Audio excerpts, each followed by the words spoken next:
it's Blake with May the Day, and we are here at Capitol Records today with the Vim Dicta. What is up with you guys? How's it going? You know, just chilling at Capitol. Right? Like an everyday thing, right? How cool. So this is really exciting. So you guys are here recording. Tell us a little bit about what you're recording here, what tracks you're laying down. We're doing a couple of older songs that, since Chris is in the band, we've kind of revamped and restructured and kind of solidified. And then two other songs that we had just released like a month ago. But again, since Chris is now in the band, we gotta redo them and kind of get that same thing that we bring live to the table. And what better place? Yeah, this is fantastic. So Capitol Records, Studio A. Is this your first time here? In the studio, yeah, for sure. Yeah. Very cool. And so how does that feel in general, just to be here, you know, recording and having this whole experience? Do you see the look on Right. their faces? I mean, Speaks for itself. I mean, God, it's, Beatles, Nat King Cole, Frank Sinatra, the Chili Peppers. I mean, the list goes on. It's like, how can you? This is incredible. Yeah, how can you beat it? It's incredible. amazing. It's unreal. Pretty surreal. Absolutely. I'm like 10 years old. Yeah, it's a dream come true. It is. So you guys are also working with some really great producers and sound engineers. We have Nico Bolas and Shelly Yakus. Fantastic. And so have you guys worked with them before? Do you have like a... We have. We worked with them a couple months ago. Oh, hello. We worked with them at Sunset Sound, and we all had a great chemistry, great dynamic. They know our sound really well, and they've known a lot of other great people's sound, and we trust them wholeheartedly. Yeah. And so what are you kind of hoping for this particular recording experience with them Well, and being here? since our recording process is relatively raw, the way we track most of our stuff live, it's really dependent on getting the sound of everything right. So when you push play, there are no qualms about it not being enough. And these guys know how to dial things in. Yeah. They've done it for, dare I say, decades now. Yeah. It's an honor for us to work with them. Definitely. And you guys record live, right? Which is a neat aspect. It's not every band that does that. How does that compare to maybe just laying down, each individual instrument and bringing that feel to each track that you do? Well, it's I think it commands a lot more. It definitely commands a lot more. I mean, I've done a fair amount of records where you normally lay like bass and drums down, then you put in guitars, then you put in keys, vocals, and for us to be doing it all live and in one take, you just capture everything that needs to be captured. It's pretty amazing, and obviously there's some songs where you'll do multiple takes, but I mean, to capture it all in one shot it's borderline magical. I would say it's pretty amazing. Yeah, to get that one take, that one moment. Yeah, because there are aspects, I think, I can reciprocate what Matt was saying. It's like there is that live element to it, because how you're hearing it here, when we have that take, that means the energy, the vibing off of each other, everything that was there is what would happen live. The only difference is that we, in this okay studio rather than in front of an audience, Right, these minimal standards, Yeah, I mean, it's a bare minimum, Capitol Studio A, whatever. Right. It's also important for us, for our recordings, to be a good representation of us live. Because, just in my experience, I've been into bands where their record is completely different than their live show, and you hear this song and you're waiting for that one thing in the song. Yeah, that feel. Yeah. You're like, who am I watching right now?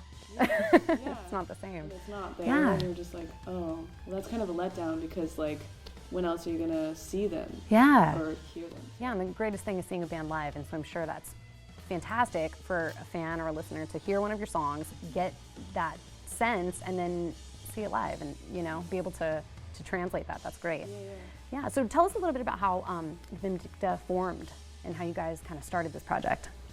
I think 2.5 years ago. 2.5 years ago, 3 years ago, Corey sent me a message on Facebook to jam. Then for 6 or so months, 6 to 8 months, we were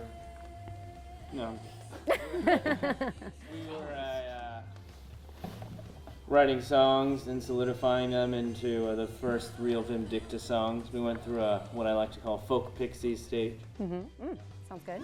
That's right. Sounds very interesting. Well, it was. But there were a few songs that were a little more spicy. They were a little sexier, They weren't very much folk pixies. It was different. You were progressing. Yes. It was, yeah. It was all changing. And it was more our personalities like forming this sound, rather than just like, oh, we love all this different types of music, and we're getting songs that are like that Yeah. coming out. It was like more. It really just came naturally. Yeah. Very cool. Yeah. So Great. And are you all from Los Angeles? I'm from Austin, Texas. Okay. I'm originally from Chicago, but And I am from Los Angeles. Nice. Some LA pride right here. Very cool. And so now after this recording session that you guys are doing here, what's next? What's to come later for the band? Well, after we get some good recordings done, we're doing 5 right now. We are definitely going to expand, play good shows in LA, play good shows slightly out of LA. We've been here for 2 years. We've cultivated whatever we've cultivated for 2 years now.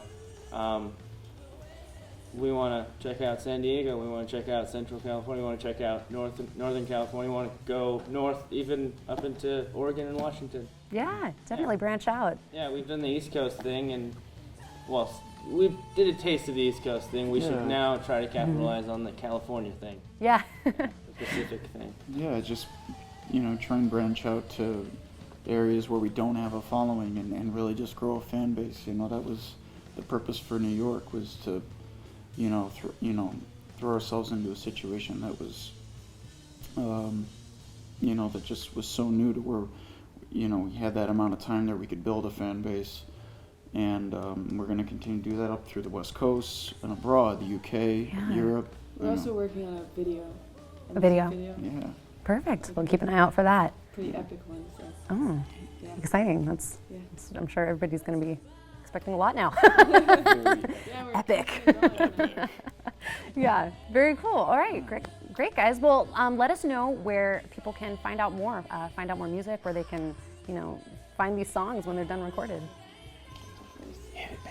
Well, a great way to check us out is on Facebook. We're really adamant about it. As you should be, because that's how the band formed. Oh yeah. Bandcamp, we're on there. We've got a few songs up there. Where else? Oh, our YouTube page is going to grow into something very good. And because we're a live performance band, we encourage you to check out our live videos. Last I found, yeah. Vimdicta.com. Vimdicta.com, yes. Yeah, if you're into the most .com obvious thing. Right? Best for last. .coms. I'm more about slash. You don't even have to type Slash profile name, slash username. Yeah. Oh yeah. Hashtag. Right, that's right. Yeah. At, right. search bar, you can just type anything. And just like Google pops up with like all the. I mean, I guess basically you could just tell people to go to Google, Yep. Just go to Google. Right. Google it. Google Exactly. us.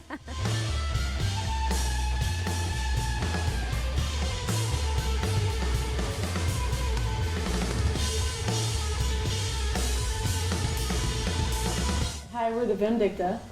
And we are on May the Day.